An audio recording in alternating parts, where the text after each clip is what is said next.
Super hits 93.5 red FM वर मी आहे पुण्याचा एक नंबर बंड्या. ज्या विषयावर शक्यतोवर सगळेच बोलण्याचं टाळतात अशा काही विषयांपैकी एक विषय म्हणजे अवघड जागेचं दुखणं, अर्थातच पाईल्स.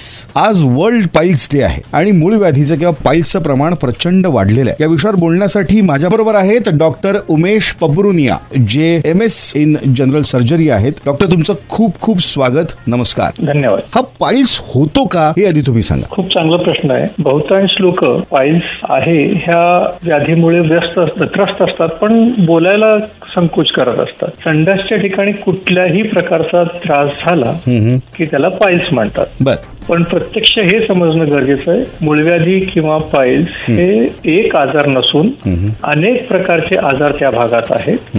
पाईल्स हा रक्त मूळव्याध त्यातला एक प्रकार आहे. त्याच्या मागे दोन कारणं असतात. एक आपल्या आहार आणि दुसऱ्या शौचाच्या सवयी.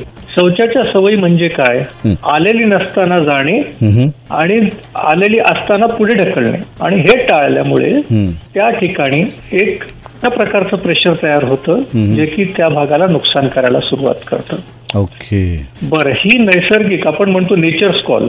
हा नेचर्स कॉल आपण थोडक्यात निसर्गाच्या विरुद्ध गेलो. मग तिथे विविध प्रकारचे बदल व्हायला लागतात आणि त्यातनं हे जन्म घेतात विविध प्रकारचे मूळव्याध. सो थोडक्यात आलेली असेल तर जाऊन या, टाळू नका. नसेल आली तर उगीच प्रयत्न करू नका. निसर्गाच्या विरोधात जाऊ नका. सांगता येत नाही आणि सोसवतही नाही असं दुखणं मागे लागेल. डॉक्टर, मला तुम्हाला आता विचारायचं की कॉर्पोरेट मध्ये काम करणाऱ्या मंडळींमध्ये आता पाईल्सचं प्रमाण प्रचंड वाढतंय. ही गोष्ट खरी आहे का? खरं आहे. याची काय कारणं तुम्हाला वाटतात? मुख्यतः काही महत्वाची कारणं त्यामध्ये जीवनशैलीमधले काही घटक असे आहेत जे मूळव्याधींसाठी कारणीभूत आहेत. प्रचंड प्रमाणात स्ट्रेस, टार्गेट्स मीट करणं, लेट आवर्स आहेत, आपल्या खाण्यापिण्याच्या सवयी आहेत. बहुतेक कॉर्पोरेट्समध्ये दुर्दैवानं खाण्यापिण्याच्या बाबतीत जागरूकता नाहीये. हे जरी आपण उच्च शिक्षित गटातले असले तरीही त्यांच्या आम्ही जे दैनंदिनी पाहतो त्यानुसार आहारामध्ये खूप चांगल्या सवयी नाही आहेत. त्याचबरोबर आहारामध्ये जर तंतू आणि द्रव्य म्हणजे फ्लुइड आणि फायबर ह्या दोन घटकांची कमतरता असेल तर त्यामुळे सुद्धा मूळव्याधी किंवा संडासच्या सवयींमध्ये परिणाम होतो. त्याचबरोबर प्रदीर्घ काळ बसून राहणे, व्यायाम नसणे हे सुद्धा काही महत्वाचे कारण आहेत. मगाशी तुम्ही बोलताना शौचाच्या सवयी आणि आहार याचाही उल्लेख केला. आहाराबद्दल काय सांगा? आपल्याला सर्वमान्य अगदी आपल्या आजी आजोबांपासून आपण ऐकत आलेलो आहोत की योग्य प्रकारचा आहार नसेल तर आजार होतात. तीच गोष्ट या ठिकाणी सुद्धा लागू पडते. जसं की खूप जास्त तिखट, तळीव, मसालेदार पदार्थ, जंक फूड, फास्ट फूड हे सर्व महत्वाचे कारण आहेत आपल्याला टाळायला हवे. त्यामुळे बैठक काम, व्यायाम नसणं, तेलकट, मसालेदार, तिखट खाणं असेल, शौचाच्या सवय असतील, ज्या वाईट सवय त्याबद्दल बोलतो, या सगळ्या टाळल्या आपण तर आपण ह्या आजाराला टाळू शकतो. डॉक्टर, मला सांगा यावरची उपचार पद्धती आणि जर याकडे दुर्लक्ष केलं तर काय गंभीर परिणाम होऊ शकतात? दुर्लक्ष केल्याने ही जागा अशी आहे जी पेशंट स्वतःची पाहू शकत नाही, आणि जोपर्यंत त्याला ह्या गोष्टीचा अंदाज येतो तोपर्यंत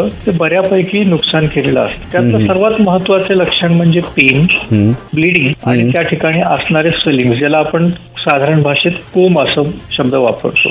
प्रत्येक आठवड्यात 1 किंवा 2 पेशंट असे असतात ज्यांचं रक्ताचं प्रमाण शरीरातलं अत्यंत कमी झालेलं असतं आणि येताना सुद्धा ते संकोच करत असतात. ते हेच सांगत असतात की मला वीकनेस आहे, मला थकल्यासारखं वाटतं. पण जेव्हा आम्ही इन्व्हेस्टिगेट करतो तेव्हा लक्षात येतं की हे लक्षण तो लपवतोय. काही आजार आहे ज्याच्यामध्ये ब्लिडिंग राहतं, जसं की अल्सरेटिव्ह कोलायटिस एक आजार असतो, किंवा कॅन्सर सुद्धा त्या भागाचे असू शकतात. आणि पेशंट त्याच्याकडे दुर्लक्ष करतो की नाही आपल्याला मूळव्याध आहे, आमच्या व्यक्ती सांगितलं. कारण आपल्या देशात प्रत्येक जण डॉक्टर आहे. ह्या डिनायल मधनं सर्वप्रथम बाहेर आलं पाहिजे, आणि आताच म्हटल्याप्रमाणे त्याचं निदान झाल्याशिवाय उपचाराची दिशा ठरवू शकत नाही. डॉक्टर, मला फक्त एका शब्दात आता तुमच्याकडनं उत्तर हवंय. झाड पाल्याचं रामबाण औषध. अजिबात हे मान्य असू शकत नाही. हे आकर्षक वाटणारे जे जुमले असतात त्याच्यावर लोक फार आकर्षित होतात कारण ते सोयीचं वाटतं ते. पण सोयीची गोष्ट नेहमीच चांगली असेल किंवा योग्य असेल असं असं नाहीये. अगदी खरंय. त्यामुळे ज्या विषयावरती विशेष बोललं जात नाही, ज्याला होतोय त्रास तो सुद्धा सांगत नाही, डॉक्टरांसमोर बोलताना पण लाजतो, अशा पाईल्स या आजाराबद्दल आज आपण बोललेलो आहे. याकडे दुर्लक्ष केलं तर पुढे अतिशय गंभीर परिणाम आपल्याला भोगावे लागतील. आपल्याबरोबर आज या विषयावरती बोलण्यासाठी डॉक्टर उमेश पपरुनिया होते आणि त्यांनी आपल्याला अतिशय सविस्तर मार्गदर्शन केलेलं आहे. डॉक्टर, तुम्ही आमच्याशी बोललात, वेळ दिलात त्याबद्दल मनापासून धन्यवाद. धन्यवाद. ऐकत रहा सुपर हिट्स 93.5 रेड FM, बजाते रहो.